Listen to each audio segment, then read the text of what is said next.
monsieur? Vous venez de participer à un atelier qui parlait de la communication et le pouvoir des émotions. Quelle est votre intervention après cet atelier? Alors, je veux commencer déjà par féliciter l'initiateur de ce programme, ce projet. C'était intéressant, j'ai suivi, je me suis déplacé pour ça, de Lubumbashi à Kinshasa pour participer à cet atelier, chose qui m'a beaucoup plu. Et voilà, donc on a appris beaucoup de choses lors du déroulement de cette formation, parlant bien évidemment de la communication et voilà, le pouvoir des émotions. Moi personnellement, je suis maître de cérémonie. On fait face très régulièrement à ces genres de phénomènes.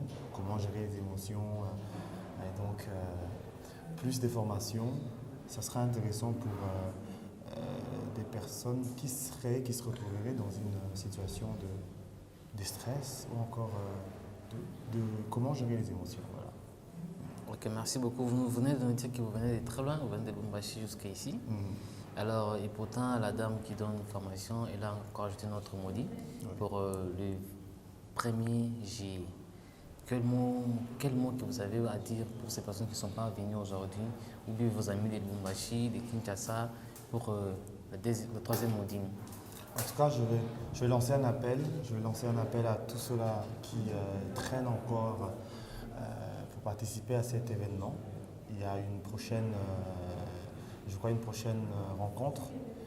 Et je vais demander à tous les jeunes et bien évidemment les vieux qui sont intéressés dans ce domaine de la communication, qui veulent apprendre à l'art oratoire, comment parler en public. Je les invite à participer à prendre part à cet événement, qui n'est pas vraiment moindre. C'est un événement très important et je veux dire riche en couleurs, puisque il faut, on va dire que c'est pas facile, c'est pas donné à tout le monde de se tenir devant un public et puis dire un mot et convaincre aussi. C'est très important, venez participer, ça vous fera les plus grands biens et vous allez découvrir encore des potentiels qui se cachent en vous et puis ça va vous permettre de vous épanouir dans n'importe quel domaine. Merci beaucoup, M. Nakaza. À la prochaine. Merci en tout cas. Bonjour Madame Laetitia. Bonjour. Ravi de vous voir encore aujourd'hui en tant que coach en communication culturelle et autres et ressources humaines. Alors Madame, aujourd'hui vous nous avez parlé de la communication et le pouvoir des émotions. Alors, en quelques phrases, qu'est-ce qu'on peut retenir en parlant de votre intervention d'aujourd'hui? Alors, ce qu'on peut retenir aujourd'hui autour de la communication et la prise de parole en public, c'est que l'émotion est porteur d'un message. Toute émotion, surtout lorsqu'il s'agit de porter un message à un public bien déterminé, porte un message qui émane de nous-mêmes. Alors, les émotions que nous ressentons ne peuvent pas être enfouies mais ressenties.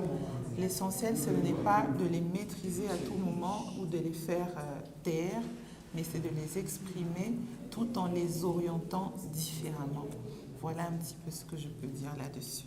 Ok, alors les gens qui font des crises des émotions à l'intervention, quand il fait les interviews, quand il veut peut-être intervenir quelque part, quel mot vous pouvez leur dire, un mot d'encouragement? Alors, c'est vrai qu'il y a toujours les encouragements ne peuvent pas venir de l'extérieur. L'idéal, c'est de travailler sur soi-même. Comme je l'ai dit tout à l'heure, c'est qu'on ne peut pas échapper à une émotion. Elle monte en nous, on la ressent et il faut qu'on l'exprime. Alors, à partir du moment où ces émotions sont un facteur qui nous freine dans nos capacités, dans nos compétences, nous devons pouvoir pas seulement les exprimer, mais aussi les orienter pour qu'elles deviennent nos alliés. Lorsqu'on parle en public et qu'on sait qu'on a le trac et qu'on sait qu'on transpire, qu'on a la frousse, on a la peur de pouvoir s'exprimer correctement, l'idéal, ce n'est pas de les empêcher de s'exprimer, mais de faire en sorte que ce que l'on ressent devienne une force et un atout pour nous. Il y a des techniques qui sont mises en place, notamment la respiration par le ventre et aussi le fait de pouvoir en parler. Lorsqu'on est quelqu'un qui a des difficultés émotionnelles, il faut pouvoir en parler pour en guérir. Voilà un petit peu ce que je peux dire. Ok, Madame Laetitia, nous sommes à 2e maudit de votre formation Et il nous en reste encore combien? Il reste un module. Il reste un module. Qu'est-ce que vous dites alors pour ces personnes qui ne sont pas venues aujourd'hui pour la séance maudit? Ah ben, il reste quelque chose. En fait, l'idéal, ce n'est pas simplement de participer à des formations, c'est d'avoir un objectif.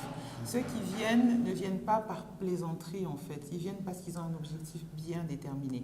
Il y a des choses que nous apprenons ici que nous ne savons pas forcément, ce qui devient une valeur ajoutée dans notre bagage, dans notre vie quotidienne et même dans notre vie professionnelle.